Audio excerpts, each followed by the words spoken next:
What is up, guys? NanMan here with another episode of Modern Meta Breakdown. And this time we're going to be going back to a tried and true classic Modern deck, Jund. So if you were familiar with Modern, you should be familiar with this list, or at least this deck. It's done some changing and adjusting over the years, and that's one of the things that we're going to be talking about.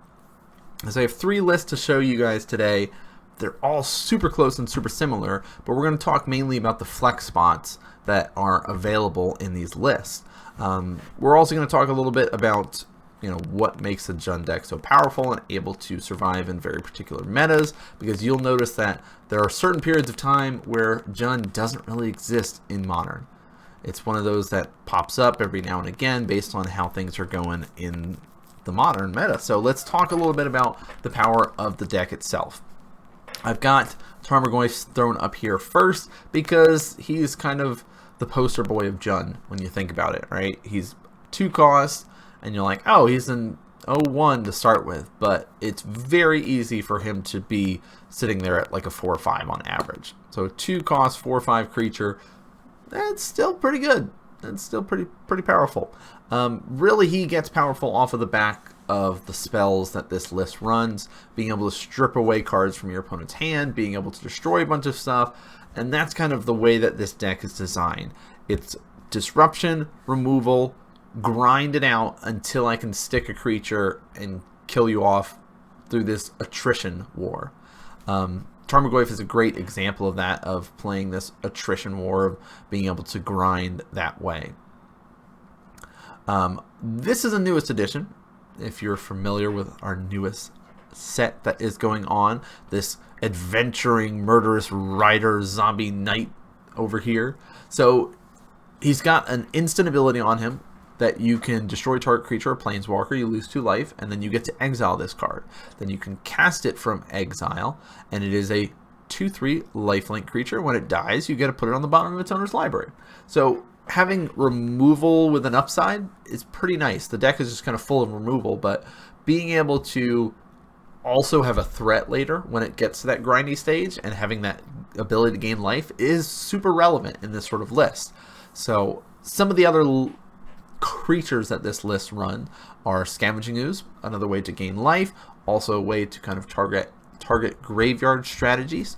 If you guys have seen, there are of course Jund lists running around, Sword of Meat combo, Urza decks that are running around, so there are cards that are still using the graveyard. Even the control list, right? You can be able to pick and choose what cards that are in their graveyard, so you can adjust their Snapcaster plays. Also, Tireless Tracker in here. It's got a pretty good upside against those grindy matchups of whenever you get a land to enter the battlefield, you get a clue. You can sack a clue, draw a card, and put a +1 counter on Tireless Tracker. So, seems pretty good in that regard. Scavenging Ooze and Tireless Tracker here are adjustable creature bases, number-wise. Murderous Rider is a new one. Some people are running that in their list. It's up in the air. We'll see how the meta develops, if that is still where it needs to go. Tireless Tracker ties in very nicely with our newest Planeswalker to the list, which we'll be talking about in a second. Scavenging Ooze is one of those based on meta again. It's either main board or sideboard. I don't think it's something that you can cut from your 75 as Jund, but depending on how the meta is shaping up, you have to decide where you want it to be. But let's talk first about our newest Planeswalker, Ren N6, and why does Tireless Tracker love him so much? So, 2-cost Planeswalker. So we talk about 3-cost Planeswalkers a lot, right? Liliana, is kind of the staple of Jund when we think about 3-cost Planeswalkers, but now they've got a 2-cost Planeswalker. So really what you want to be doing as Jund is having a turn 1 Inquisition Thoughtseize, strip away, and be able to kind of follow it up from there. Usually it would be like, okay, I'll play Dark Confidant or something. Now we don't really need to because we've got Ren and 6.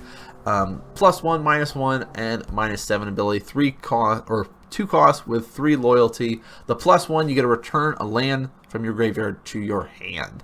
So if you are playing your fetches, you can be able to do that. Also ties in well with Tireless Tracker of, hey, you can play a land, get another clue. So works nicely. The -1, deal 1 damage to any target.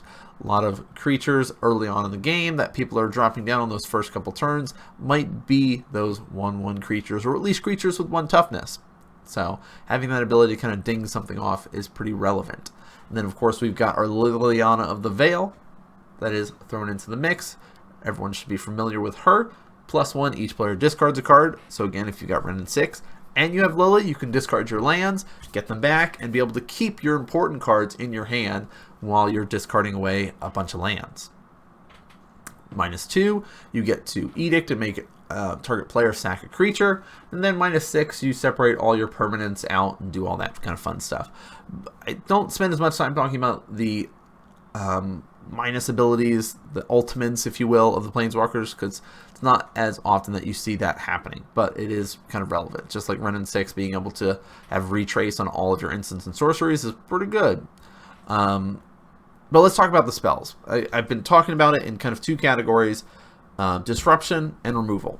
So we've got Thoughtseize as in here, Inquisition is in here, here's our disruption, and then we've got our removal. Assassin's Trophy, which, you know, is kind of the tried and true, being able to kill off anything, doesn't have a limit on the converted mana cost, has been kind of the upside. We don't really need to worry about them getting a land. That's not as relevant. So Fatal Push is in here, and then Lightning Bolt, of course. Now, these next 2 cards that I'm going to be talking about are the meta-dependent flex spells that Jund runs. Kolaghan's Command and Maelstrom Pulse. These are definitely in response to the rise up of the Urza list. Being able to destroy an artifact is relevant. Kolaghan's Command added in there, having that extra ability to make someone discard, being able to deal 2 damage to somebody, you know, all of that is just kind of upside. And in the off chance it gets super grindy, you can return a creature from your graveyard to your hand. So Kolaghan's Command, great, get 2 modes. That's why we're seeing 2 in the main board now, is based on how the meta. Maelstrom Pulse, same kind of thing. If your opponent is going wide, making a bunch of creatures, making a bunch of tokens, get rid of them all at once. Seems really good. The other one, of course, we've got a lot of flexibility with our sideboard and how things are working. It's a very much meta dependent on how things are going, but you do want kind of that mix, right, on how things are. Graveyard hate, artifact hate, more removal, things like that. So artifact hate, our collectors in here. We've got some land destructions because Jund has a very hard time against, say, a Tron list, because we're both trying to grind, go a little bit longer, but your bombs and the things that you're landing are much more powerful than me throwing down a Tarmogoyf, right? You being able to play a Karn or an Ugin, that's much scarier than just one Tarmogoyf once we get to this top deck mode. So Fulminator Maid's in there to help against that. Huntmaster, just, hey, more creatures, gain some life. It's a threat, seems pretty good. Kind of a little bit more go wide strategy, if you will. Plague Engineer, dealing with those go wide strategies, kind of ties in nicely with our Maelstrom Pulse. You pick a creature type, and creature of the certain type gets -1/-1. So also 2/2 Death Touch. Nothing to sneeze at there. Collective Brutality, we've said it before, kind of that multi-mode, multi-faceted ability ties in again really well with Renin 6, because you can escalate, discard a card, discard a land. Well, I'll just get it back with Renin 6. Easy. More artifact removal, Leyline of Void, Graveyard Hate, Ashiok, Graveyard Hate, prevents people from searching. So one of the other relevant decks in the meta are those sort of Scapeshift lists. We've also got those Primetime style decks, you know, Amulet Titan. So preventing them from searching to find things with their Summoner's Pact, with Primetime, stuff like that, is actually pretty relevant. So I like the Ashiok thrown into the list on this one. So this is kind of the more tried and true. We're going to go a little bit quicker through these next 2 lists, but I just want you to pay attention to our numbers for creatures, planeswalkers, and spells. You'll see our spells are all very close, but we see those adjustments amongst creatures and planeswalkers here. So this time around, Dark Confidant has been added into the mix for this list.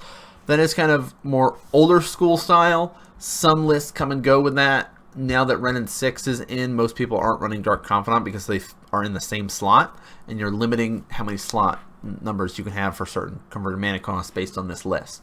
The other addition here, because we still have Skoos, we still have a Tyros Tracker, but we are on that Bloodbraid Elf plan. Basically taking into account of, hey, he's a haste threat and I get a spell off of this. Most likely I'm going to be able to cast something of value, something of relevance at that moment in time, since everything in this list is going to be costing less than 4, right? Everything is 3 or less. The only downside with running all those is you're also running Dark Confidant. So being dinged for 4 is actually quite relevant. So just keep that in mind for those people that are looking at these numbers and stuff like that. But being able to have a 3/2 to swing in and be able to cast an Assassin's Trophy, a Push, a Kolaghan's Command, something else to go with it, or even another creature to follow up, another Planeswalker, you know, just having that extra value is important, because some of the Jund lists, if they're not running Dark Confidant, if they're not running Bloodbraid Elf, it's harder, it gets to be longer, right? It is more grindy. So adding that into the mix can be very important. So some people that want that a little bit more speed, a little bit more burst in there, I would consider running those Bloodbraid Elves in your list. The other newer creatures that we've had to talk about would be our Plague Engineer in the main board. So we talked about him in the sideboard. Some lists are choosing to run him in the main board. And then our other one is Seasoned Pyromancer here. So let's pull up Seasoned Pyromancer a little bit bigger so everyone can see. Bam, bam, bam, bam. All right. So Seasoned Pyromancer enters the battlefield, discard 2 cards. Okay, if you're sitting with 2 lands, because you can keep getting lands back with running 6, no big deal. But if you discard non-land spells, you get to create a 1/1 red elemental creature token this way. So, hey, I can discard irrelevant spells, I can discard irrelevant cards in general, and be able to get other stuff if I want. Right? Drawing 2 cards is nice, and being able to make guys is nice. So just sort of that cycle ability, if you're just like, well, I really need these spells, I don't really care about a 1/1 elemental right now, so that's fine. I'll be able to at least get access to 2 other cards and get rid of these 2 lands. And then the last bit of text is also relevant. If it gets super grindy and things have gone on and you're losing threats, you can be able to pay 5 mana and exile him from your graveyard to be able to create 2 1/1 red elemental creature tokens. So again, hey, things have gotten grindy. Let's do it, right? Let's go that extra mile. But you see now we're not running our Tyros Tracker in this list because we're going to be running Plague Engineer and Seasoned Pyromancer. Also running that Bloodbraid Elf in this, kind of that speed things along here. The sideboards are pretty similar across the board for what we've been seeing. This one is running Anissa in here, and running an additional Seasoned Pyromancer, but for the rest of it is pretty similar. Dampening Spheres in this list. Yeah, this one's still pretty much the same as the last couple ones. So pretty much consistency across the board. There are those couple of flex spots. Really, the creature base and our Planeswalker numbers are your flexibility spots. If you notice across the board, our spells have been pretty much the same, right? 18, 17, 17. Only difference here is that this list is not running a Maelstrom Pulse.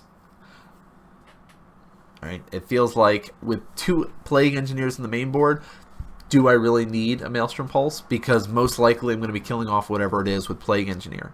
Right? Even if it's just that -1, that -1 to the toughness might be enough just to be able to hit it with a Bolt or a Kolaghan's Command just to finish it off.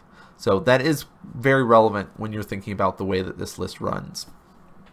If you're looking for a mid-range strategy, something grindy, this is the way to go.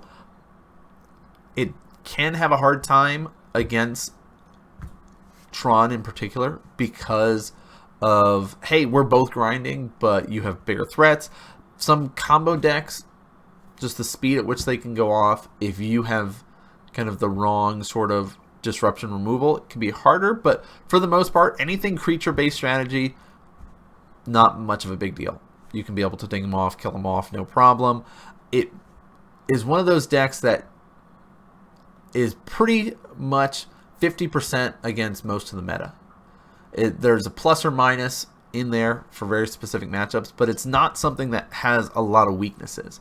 It's one of those that is pretty much good or decent, I guess you can say, against most of the meta, and that's why it does well. Now, if things get too convoluted and too fast, that's when we start to see Jund kind of fall off out of the meta. All right, it just can't keep up with the speed at which some people are dying in Modern, right? Oh, here, boom, turn 3, you're dead. Well, I guess I'm dead, right? If you're tapping out to play a Planeswalker and it doesn't keep you alive the next turn and they just kill you, that's sometimes how it goes. So that's why Jund kind of ebbs and flows, but it is something that always exists in Modern, so definitely something worth talking about in our 2019 meta. But that's it for this episode, guys. I hope you guys enjoyed it. It was a little bit quicker this time around because it's an older deck. We've talked about it before on previous episodes. Back in at least 2017, we talked about it. I don't think it was much relevant in 2018, or at least not as relevant, so we didn't discuss it as much, but 2019, it's coming back. A big part of that is some of our new cards that we were talking about here. Renin 6 in particular is one of those big ones. So if you guys like this episode and like what I'm doing here, please consider following, subscribing, all that kind of good stuff. All the links for where you can check me out, you can see up in the corner up there. You can also be able to check in the description below for more information about me and what I'm working on. There are going to be more episodes coming out soon for Modern Meta, if I can speak, Modern Meta Breakdown, and then we will be doing, of course, other content, Sea of Thieves, and other videos for you guys to be able to enjoy. But again, that's going to do it for us here tonight, guys. Thanks for tuning in and watching, and I'll catch you guys next game.